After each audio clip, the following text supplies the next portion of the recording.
मैं मां हूं, धरती मां। राजा का धर्म है कि वो राज्य के साधनों का प्रयोग जनता की भलाई और रक्षा के लिए करे। जो राजा इन साधनों का उपयोग अपने और अपने परिवार के लिए करते हैं, वे अपने धर्म से विमुख होने के अपराधी होते हैं। प्रहलाद ने जब अपने पुत्र की रक्षा के लिए सेना बल के उपयोग का विरोध किया तो मुझे हार्दिक प्रसन्नता हुई। ऐसा करके उसने आने वाले युगों के लिए भी एक आदर्श सिद्धांत बनाया है।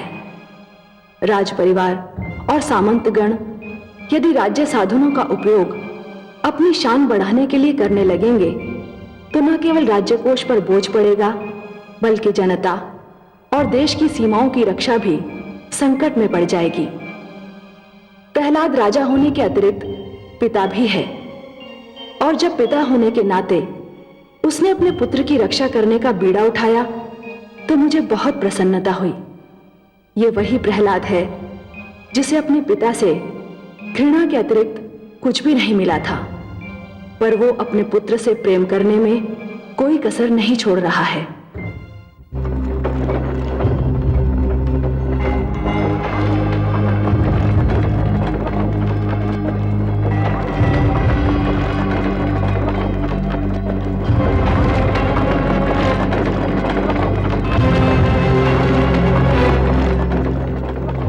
रुको सारथी।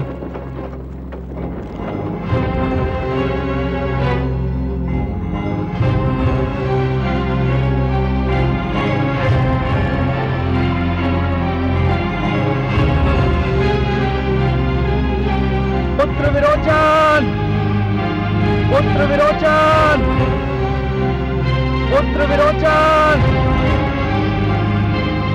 पुत्र विरोचन।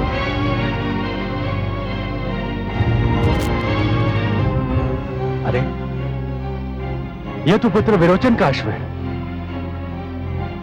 इसका अर्थ यह हुआ कि विरोचन किसी संकट में है। पुत्र विरोचन, पुत्र विरोचन, कहां हो तुम? देखा कमल नयन, मेरा पुत्र अपने युवराज के लिए कितना व्याकुल है। महादेवी, यही तो पिता और पुत्र के संबंध का सौंदर्य है। पिता अपने पुत्र से कितना स्नेह करता है, इसका ज्ञान तो उसे तभी होता है जब वो अपने पुत्र के कष्टों को देखकर व्याकुल हो उठे। लेकिन मुझे तो इस बात पर आश्चर्य हो रहा है कि मेरा पुत्र तो आजीवन अपने पिता के प्यार के लिए तरसता रहा। वो आज अपने पुत्र पर मन का समस्त स्नेह उड़ेल रहा है। यदि दुष्ट हिरण्यकश्यपु ने इस प्रेम का थोड़ा भी अंश मेरे पुत्र को दिया होता तो मेरे पुत्र को इतने कष्ट न झेलने पड़ते। महादेवी, हिरण्यकश्यपु के अहंकार ने उसके मन की सारी सुंदर भावनाओं को नष्ट कर दिया था। अहंकार तो केवल घृणा को ही जन्म दे सकता है, परंतु आपका पुत्र तो मेरा भक्त है, और भक्ति प्रेम करना सिखाती है, सबसे प्रेम करना। हे महादेवी, जिस प्रकार खेत केवल उसी धरती पर लहलहाते हैं जहां की मिट्टी गीली और नरम हो, उसी प्रकार प्रेम का जन्म केवल उसी मन में हो सकता है जहां भक्ति और श्रद्धा का निवास हो। पर आप ये मत समझिए महादेवी कि आपके पुत्र की परीक्षा समाप्त हो चुकी है। तो क्या मेरे पुत्र को अभी और परीक्षा देनी है? हाँ महादेवी, जिस प्रकार प्रकाश फैलाने के लिए दीपक को रात भर जलना पड़ता है, उसी प्रकार किसी व्यक्ति को महान बनने के लिए आजीवन परीक्षाएं तो देनी ही पड़ती हैं। पुत्र प्रेम पिता की निर्णय शक्ति की सबसे बड़ी परीक्षा होती है महादेवी, और पुत्र प्रेम में संयम रखना बहुत कठिन होता है। प्रहलाद को भी आज यह सिद्ध करना होगा कि जिस संयम का प्रदर्शन उसने आज तक किया, कहीं वो उसे पुत्र प्रेम में खो तो नहीं देता।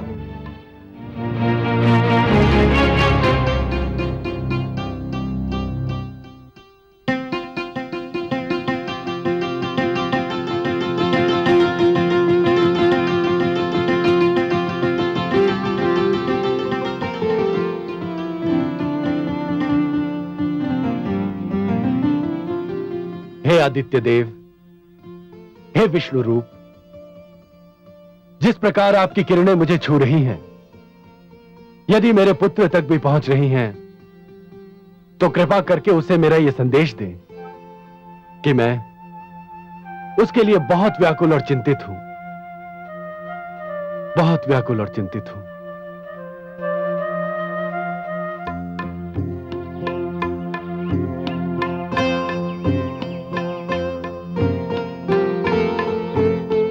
युवराज, यदि मेरी ओर से आपकी सेवा में कोई भी कमी रह गई हो तो मुझे क्षमा कर दीजिएगा।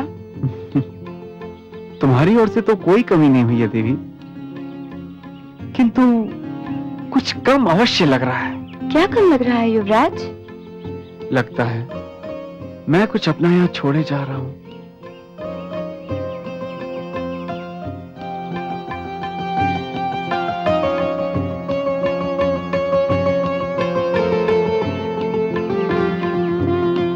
आपको तो कोई कष्ट नहीं हुआ ऋषिपुत्र? कष्ट? कैसी बात करती हैं देवी? यहां पर जो सुख का अनुभव मुझे हुआ है, उसकी तो मैंने कभी कल्पना भी नहीं की थी। यहां जिस सुख, शांति और आनंद का अनुभव मुझे हुआ है, इससे पहले जीवन में कभी नहीं हुआ था। इस कुटिया में बिताए हुए पल जीवन भर मेरे साथ रहेंगे।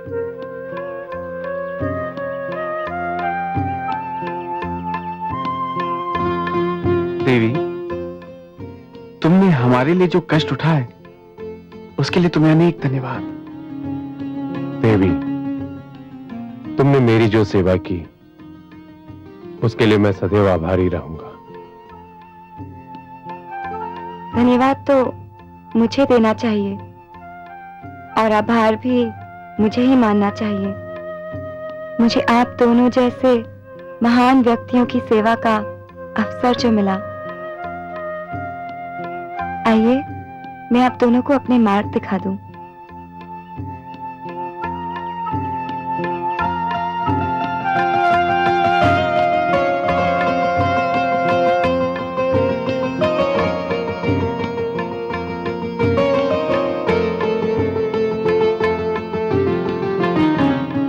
ऋषिपुत्र, ऋषि अंगिरा का आश्रम उधर दक्षिण की ओर है, आप उधर जाइए।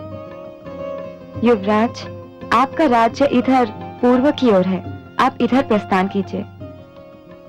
अच्छा मुनिवर। अच्छा युवराज। अच्छा देवी।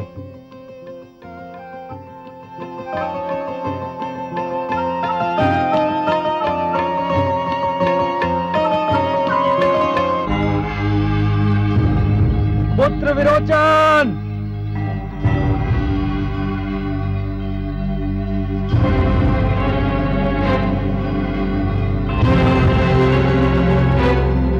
पुत्र विरोचन!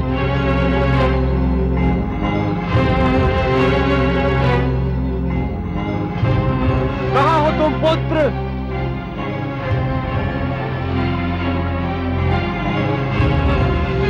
पुत्र विरोचन!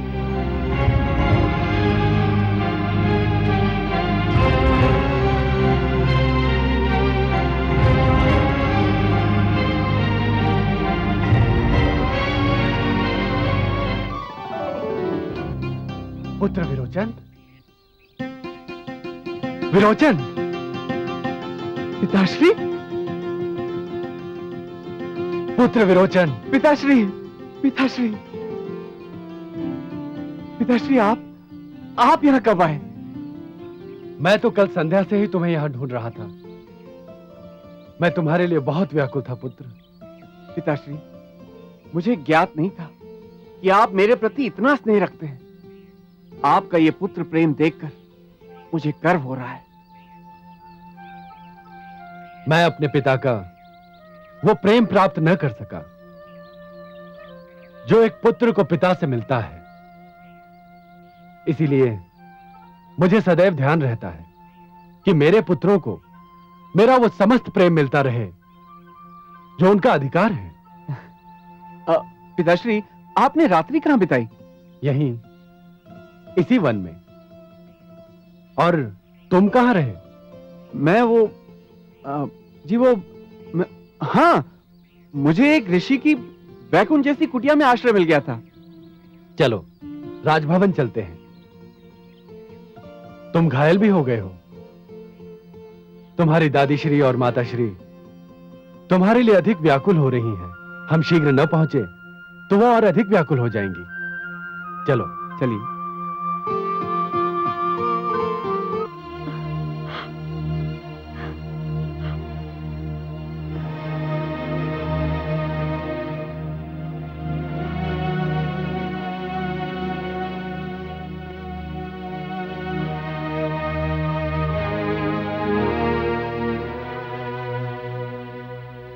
गुरु शुक्राचार्य ने जब पौत्र विरोचन को आखिर पर जाने का आदेश दिया था, तभी मेरा मन दुविधा में पड़ गया था।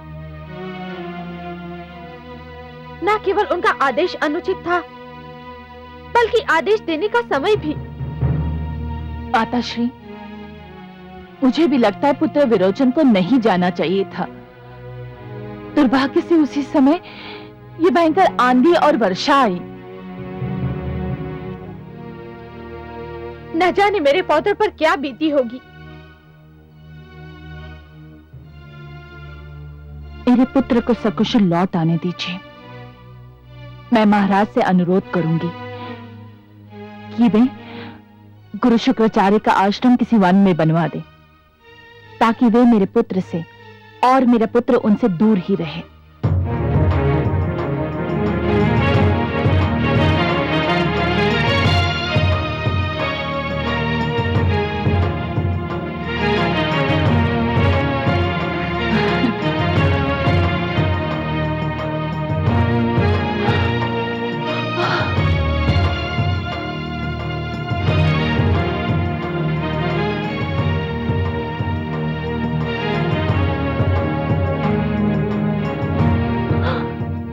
ईश्वर, ये क्या हो गया मेरे पुत्र को?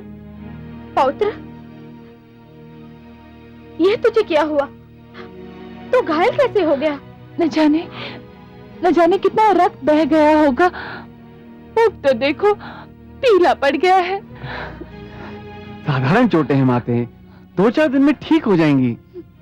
चुप रहे पौत्र, इतने गहरे घाव है और तू इसे साधारण चोटें कह रहा है? पौत्र, इसे शीघ्र ही वैद्यराज को दिखाओ। घाव में धूल मिट्टी लग गई होगी तो संकट खड़ा हो जाएगा। जा रहा हूं दादी श्री, जा रहा हूं, वहीं जा रहा हूं, उसी के पास जा रहा हूं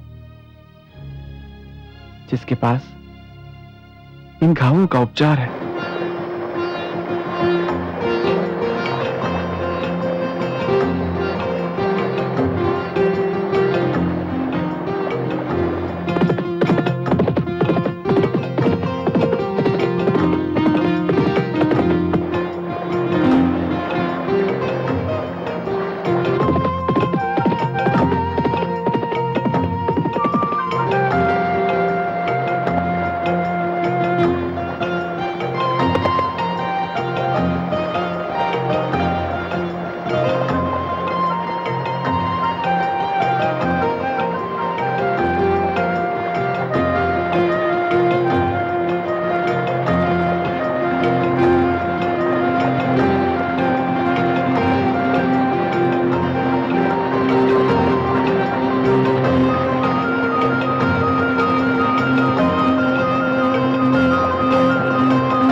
तत्सवितुर्वरेण्यं भर्गो देवस्य धीमहि धियो यो नः प्रचोदयात्।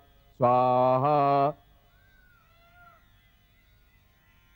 अग्नि को संविदा दो पुत्र, पुत्र संविदा दो अग्नि को।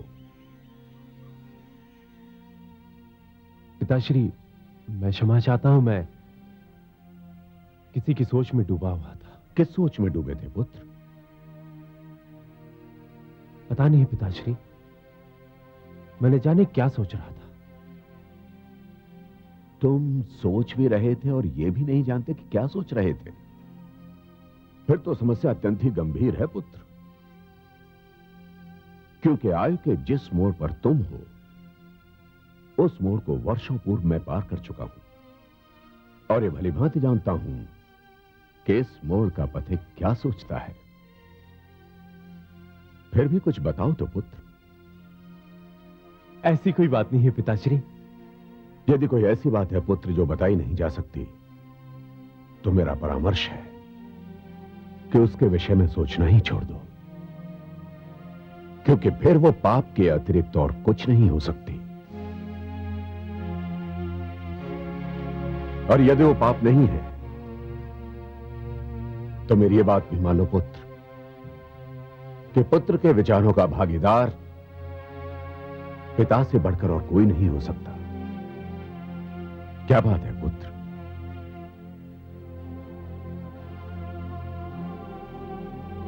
मुझे ऋषिवत्स की कुटिया की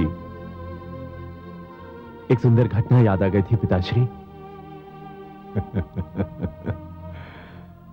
क्या नाम है उस सुंदर घटना का पुत्र? दीपावली। अत्यंत ही सुंदर नाम है। वो अपने नाम से भी अधिक सुंदर है पिताश्री। अच्छा, तो तुम्हें उससे प्रेम हो गया है? प्रेम कोई अपराध तो नहीं होता है पुत्र कि जिसे छिपाने की आवश्यकता हो। मुझे तो प्रसन्नता है कि तुम प्रेम में भी अपने स्तर से नहीं गिरे। तुमने प्रेम किया भी तो वत्स जैसे महान ऋषि की कन्या से। एक ऋषि कन्या मेरे आश्रम की शोभा बढ़ाएगी, इससे अधिक प्रसन्नता की और क्या बात हो सकती है पुत्र? किंतु पिताश्री, मेरी समझ में नहीं आता कि मैं ये बात दीपावली से कैसे कहूं। जाओ और उसके समक्ष विवाह का प्रस्ताव रखो पुत्र। हां, मेरी ओर से अनुमति है, क्योंकि मैं नहीं चाहता कि प्रेम के कारण मेरा पुत्र ऋषि के स्थान पर कवि बन जाए।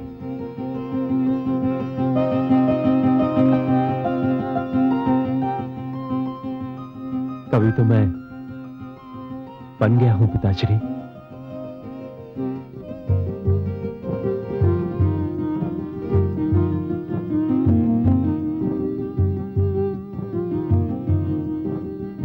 शिष्य विरोचन,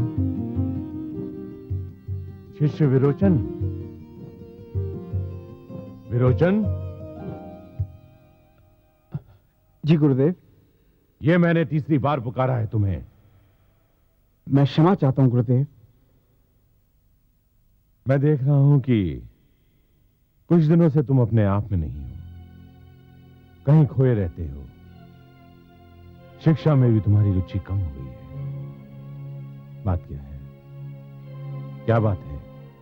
मैं तुम्हारा गुरु हूं, मुझे तुम्हारे विषय में हर बात जानने का पूरा अधिकार है। गुरुदेव, गुरुदेव, मैं एक वन सुंदरी पर अपना मन हार बैठा हूं। हार बैठे हो? घोर आपत्ति है मुझे इस शब्द पर। युवराज कुछ हारा नहीं करते, भले ही वो मन क्यों ना हो। जो हारते हैं उन्हें युवराज कहने का तो क्या, युवराज समझने का भी कोई अधिकार नहीं है। कहो कि एक वन सुंदरी तुम्हें भावे। हाँ गुरुदेव, ये सत्य है। तो हारो नहीं, जाओ उसे जीत कर ले आओ। कैसे गुरुदेव? उसके पास जाओ और उससे कहो कि तुम उसका भाग्य संवारना चाहते हो, उससे विवाह करना चाहते हो। परंतु गुरुदेव। परंतु क्या? जीवन में परंतु दुर्बलता का लक्षण होता है। उस कन्या ने तो कभी स्वप्न में भी ना सोचा होगा कि असुर लोक का युवराज उसके समक्ष विवाह का प्रस्ताव रखेगा। उसके ना मानने का तो प्रश्न ही नहीं उठता है। और यदि ये प्रश्न उठा तो? उस प्रश्न के उत्तर के लिए उन अधिकारों का प्रयोग होगा जो असुर लोक के युवराज होने के नाते तुम्हें प्राप्त है।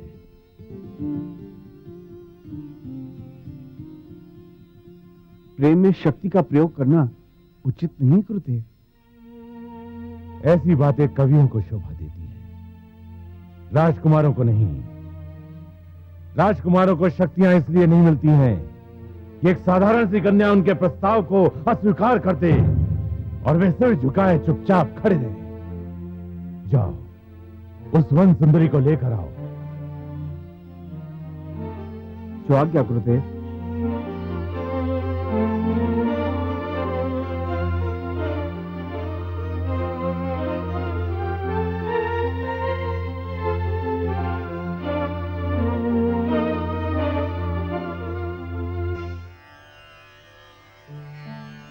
रस्सी जल गई पर बल नहीं गए। किस बात पर कटाक्ष कर रही है महादेवी? कटाक्ष नहीं कमल नयन, सत्य कह रही हूँ। न जाने कैसे भ्रष्ट विचार लेकर जन्मे हैं दैत्य गुरु शुक्राचार्य। मोर्चे पर मोर्चे हारते जाते हैं पर अपनी विचारधारा नहीं बदलते। अब क्या कह दिया उन्होंने? उचित परामर्श न देने और अपने शिष्य को उचित पाठ न पढ़ाने की जैसे सौगंध ही खा रखी है उन्होंने। पौत्र विरोचन को उन्होंने ये परामर्श दे दिया कि यदि ऋषि वत्स की पुत्री दीपावली ने उसका प्रस्ताव स्वीकार न किया तो वो अपने अधिकारों का प्रयोग करे। महादेवी, कभी कभी तो मुझे लगता है कि स्वयं दैत्य गुरु शुक्राचार्य को यह ज्ञात नहीं होता कि वो क्या कह रहे हैं, क्योंकि उनके भीतर ज्ञान और क्रोध के बीच एक निरंतर युद्ध चलता रहता है। जब ज्ञान का पलड़ा भारी होता है तो उनके मुख से कविताओं के पुष्प झरते हैं, परंतु जब क्रोध का पलड़ा भारी होता है तो उसी मुख से अंगारे उगलने लगते हैं। पर उनका परामर्श तो उनके शिष्य को, मेरे पौत्र को तो भ्रष्ट कर सकता है। महादेवी, यदि ऐसा हुआ तो उसका सारा दोष विरोचन का ही होगा। गुरु ने तो परामर्श दे दिया, परंतु उसे मानना या ना मानना ये तो शिष्य का कार्य है। आपको तो ज्ञात है कि प्रहलाद के गुरुजन षंड और अमर्क ने भी उसे परामर्श दिया था कि वो हिरण्यकशिपु को ही ईश्वर माने। तब क्या हुआ? पर प्रहलाद की बात और थी। वो मेरा पुत्र है, आपका भक्त है। महादेवी, हर व्यक्ति को अपने जीवन की परीक्षा स्वयं ही देनी होती है। विरोचन को भी देनी होगी। यदि विरोचन के मस्तिष्क में शुक्राचार्य के विचार हैं तो उसकी रगों में भक्त प्रहलाद का रक्त भी तो है। यह निर्णय तो स्वयं विरोचन को ही करना होगा कि विचारों का प्रयोग कब करना चाहिए और कहां रक्त को अपना रंग दिखाना चाहिए। जानती हूँ कमल नयन, पर पौत्र विरोचन तो अभी युवा है और उसे जीवन का बहुत अनुभव भी नहीं है, और वो एक युवती से प्रेम करता है। ऐसे समय में तो उसे संयम और धैर्य का सुझाव देना चाहिए था। उन्होंने उसे शक्ति का प्रयोग करने का परामर्श क्यों दिया? महादेवी, दैत्य गुरु शुक्राचार्य की भाषा में शक्ति और बल का विशेष स्थान है, परंतु परीक्षा तो विरोचन की है। उसे तो यह ज्ञात है कि दैत्य गुरु शुक्राचार्य क्या हैं, कौन हैं, क्या करते रहे हैं, और यदि ये सब कुछ जानते हुए भी विरोचन ने उनके परामर्श को अपनी बुद्धि की कसौटी पर नहीं कसा, तब तो फिर उसका परिणाम वही होगा महादेवी, जैसे उस व्यक्ति के साथ होता है जो ये जानता तो अवश्य है कि अग्नि की ज्वाला जला देती है, परंतु फिर भी उसे छूने का प्रयास करता है। प्रेम भी तो एक ज्वाला है, और इस समय सुगंधा और विरोचन दोनों ही उसे छूने का प्रयास कर रहे हैं।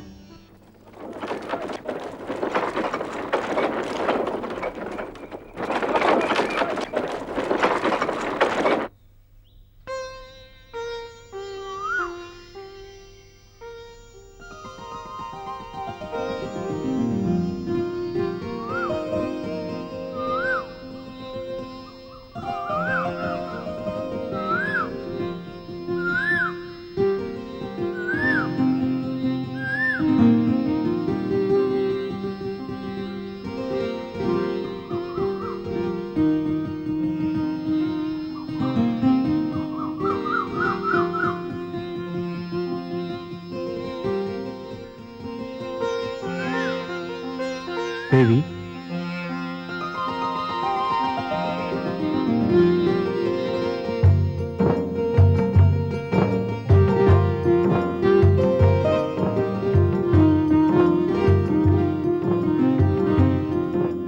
प्रणाम युवराज। प्रणाम देवी। आश्चर्य हुआ हाँ। मेरे समय आने पर? नहीं, इस संयोग पर कि बस एक क्षण पहले मुझे आपका ध्यान आया था और दूसरी क्षण आप स्वयं आ गए। तुम्हें तो मेरा ध्यान अभी आया था देवी। मैंने जिस घड़ी तुम्हें सबसे पहली बार देखा था, उस घड़ी से इस पल तक जब मैं तुम्हें फिर देख रहा हूं, तुम्हारे ध्यान ने मेरा साथ एक पल के लिए भी नहीं छोड़ा। पधारिए युवराज, आपका स्वागत है। कैसे कष्ट किया? मैं तुमसे एक प्रश्न पूछना चाहता हूं दीपावली। मुझसे? अवश्य पूछिए। दीपावली, क्या तुमने कभी अपने भविष्य के विषय में सोचा है? भविष्य के विषय में? मैं आपका प्रश्न समझी नहीं युवराज। क्या तुमने कभी नहीं सोचा कि तुम अपने जीवन के शेष वर्ष कैसे बिताओगी? नहीं, पर आप ये क्यों पूछ रहे हैं? इसलिए, यदि तुमने नहीं सोचा कि तुम्हारे भविष्य का क्या होगा, तुम्हारे जीवन के शेष वर्ष कैसे बीतेंगे, तो अब इस विषय में सोचना भी मत। क्यों? क्योंकि मैंने निर्णय कर लिया है। तुम्हारा भविष्य असुरपुरी के राजभवन में और तुम्हारे जीवन के शेष वर्ष मेरी पत्नी के रूप में मेरे साथ बीतेंगे। और मैं जानता हूं तुम्हें इस निर्णय पर कोई आपत्ति नहीं होगी। ठहरो देवी।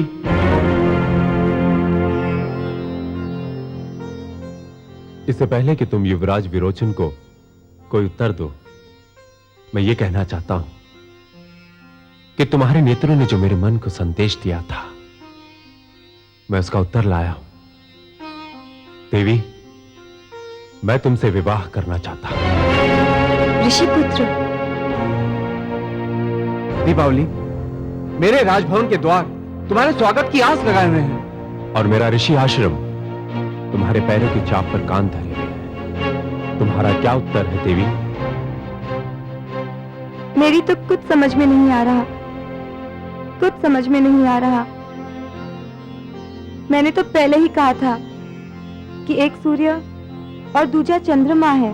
पर चुनना तो एक को ही होगा दीपावली, या सूर्य को या चंद्रमा को। जीवन के लिए सूर्य और चंद्रमा दोनों ही आवश्यक हैं। एक दिन का उजाला है और दूसरा रात्रि का।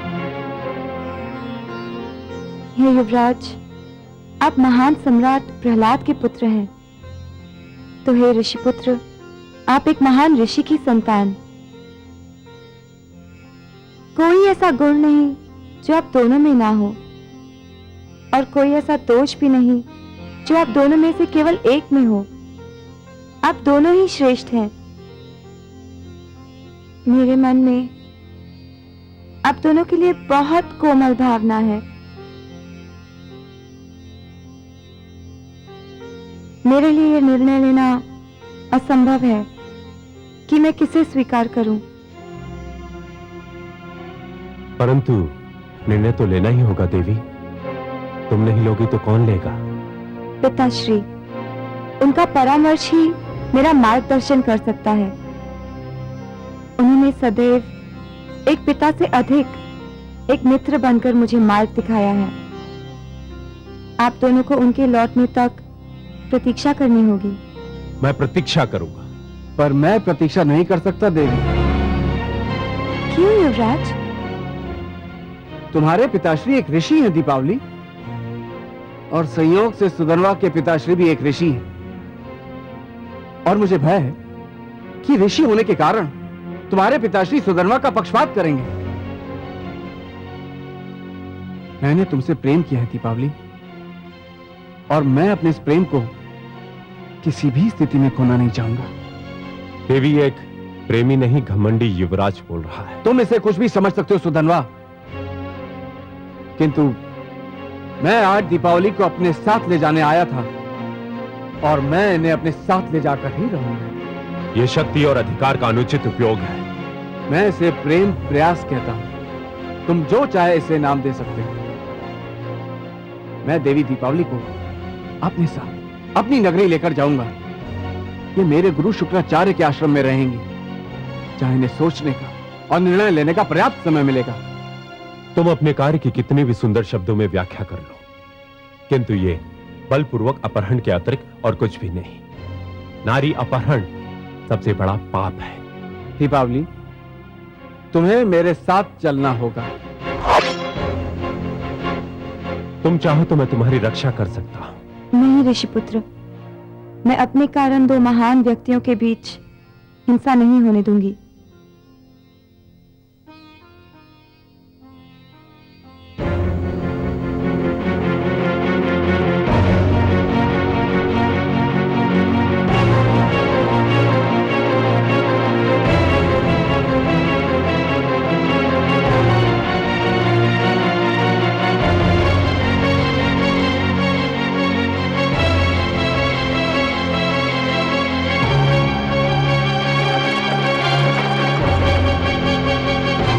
युवराज, ये अन्याय है। तुम अपनी राजशक्ति का प्रयोग कर रहे हो। अब मैं तुम्हें अपना तपोबल दिखाऊंगा। वही हुआ ना कमल नयन, जिसका मुझे भय था। दैत्य गुरु शुक्राचार्य की दी हुई अनुचित शिक्षा अपना रंग दिखा रही है। पौत्र विरोचन ने अपने प्रेम को जीतने के लिए अपने बल और अधिकारों का प्रयोग किया। मुझे भी दुख हो रहा है महादेवी। पुत्र प्रहलाद ने जिस आसुरी प्रवृत्ति को बदलना चाहा था, उसका प्रभाव पूर्ण रूप से समाप्त नहीं हुआ है। वो अब भी रह रहकर उभरने का प्रयास कर रही है। दुख तो इसी बात का है कि दीपक तले अंधेरा छाया हुआ है। मेरा पुत्र प्रहलाद इतना विनम्र, इतना त्यागी, और विरोचन उतना ही अभिमानी। मैं आपसे सर्वथा सहमत हूं महादेवी। जिस प्रकार पुत्र विरोचन अपने प्रेम को जीतने के लिए शक्ति का प्रदर्शन कर रहा है, उससे तो उसकी प्रेम भावना पर ही प्रश्न चिन्ह लग जाता है। प्रेम करना तो सबका अधिकार है, परंतु प्रेम को शक्ति से छीनना सर्वथा अनुचित। मुझे प्रसन्नता है कि ऋषि पुत्री दीपावली ने बुद्धिमत्ता से काम किया। यदि वो विरोचन के साथ न चली गई होती तो समस्या गंभीर हो जाती। महादेवी, स्त्री का दूसरा नाम है संयम, धीरज। जब पुरुष स्वयं पर नियंत्रण नहीं रख पाता, तो ऐसी स्थितियों में स्त्री नित्य संतुलित रहती है। यही तो उसका सबसे बड़ा गुण है।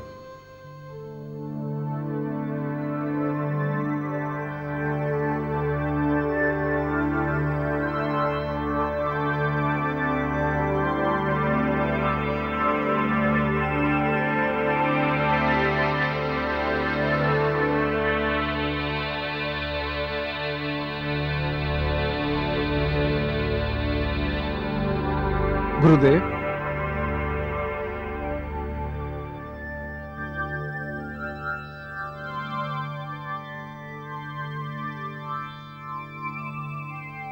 प्रणाम गुरुदेव। गुरुदेव, ये ऋषिवत पुत्री देवी दीपावली हैं। मैं समझ गया था पुत्र। प्रणाम दैत्य गुरु। मुझे हर्ष है शिष्य कि सौंदर्य को परखने में तुमने कोई ठोकर नहीं खाई। इसे देखने के उपरांत तो मैं तुम्हें इसके लिए भी क्षमा कर सकता हूं कि तुम इस पर मन हार बैठे थे। परंतु मुझे और भी अधिक प्रसन्नता है कि तुम इसे जीत लाए। अखंड सौभाग्यवती भव। आशीष के लिए धन्यवाद दैत्य गुरु, किंतु अब तक मैंने यह निर्णय नहीं लिया कि मैं युवराज विरोचन से ही विवाह करूंगी, अथवा तो मुझे किसी और की उपस्थिति का संकेत दे रहा है। मैं बताता हूं गुरुदेव। वन में आखेट के समय जिस प्रकार संयोगवश मैं और ऋषि अंगिरा का पुत्र सुधनवा एक साथ पेड़ गिरने से घायल हो गए थे, उसी प्रकार ऋषि वत की कुटिया में पहुंचकर हम दोनों दीपावली के नेत्र बाणों से भी एक साथ घायल हो गए। यही कहना चाहते हो ना? जी गुरुदेव। मुझे कोई आश्चर्य नहीं हुआ। होता भी तो दीपावली को देखने के पश्चात समाप्त हो जाता। परंतु पुत्री, तुम्हारा क्या निर्णय है? मैं कोई निर्णय नहीं ले पा रही हूँ कुलगुरु। युवराज विरोचन और ऋषिपुत्र सुधनवा के बीच मैं स्वयं को उस नौका की भांति पा रही हूँ जो बीच मझधार में है, और नदी के दोनों तट उसे अपनी ओर आने का संकेत कर रहे हैं। किंतु इस नौका को किसी एक तट का ही संकेत स्वीकार करना होगा। प्रश्न किसी एक तट के संकेत को स्वीकार करने का नहीं, प्रश्न तो दूसरे तट के संकेत को अस्वीकार करने का है। और इसी स्थान पर पहुंच के मैं स्वयं को असमंजस में पा रही हूँ। हे कुलगुरु, यदि आपसे कहा जाए कि सूर्य और चंद्रमा में से एक को स्वीकार और दूसरे को अस्वीकार कर दें, तो आपका क्या उत्तर होगा? गुरुदेव, मैं देवी दीपावली को इसी कारण आपके आश्रम में लेकर आया हूं। मैं चाहता तो इन्हें राजभवन में भी लेके जा सकता था, किंतु मैंने सोचा कि राजभवन में रहकर देवी ये न सोचे कि मैं उन पर कोई दबाव डाल रहा हूं। ऋषि की पुत्री ऋषि शुक्राचार्य के आश्रम में स्वयं को अधिक स्वच्छंद और स्वतंत्र समझेंगे। अवश्य शिष्य। ऋषि पुत्री दीपावली, मेरे इस आश्रम में तुम्हारा हार्दिक स्वागत है।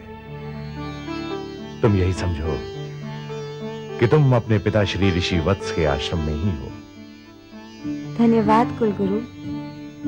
देवी, यदि मेरे कारण आपको कोई कष्ट हुआ हो तो मुझे खेद है। प्रणाम गुरुदेव।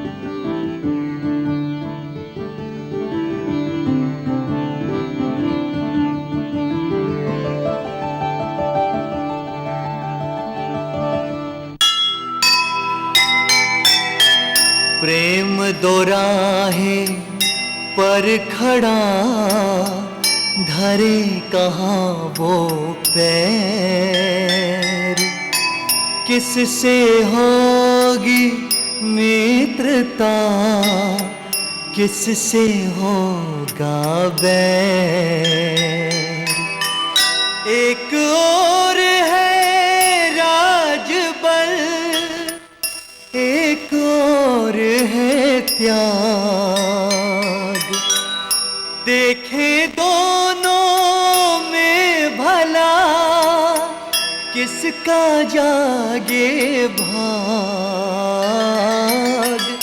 किसका जागे भाग।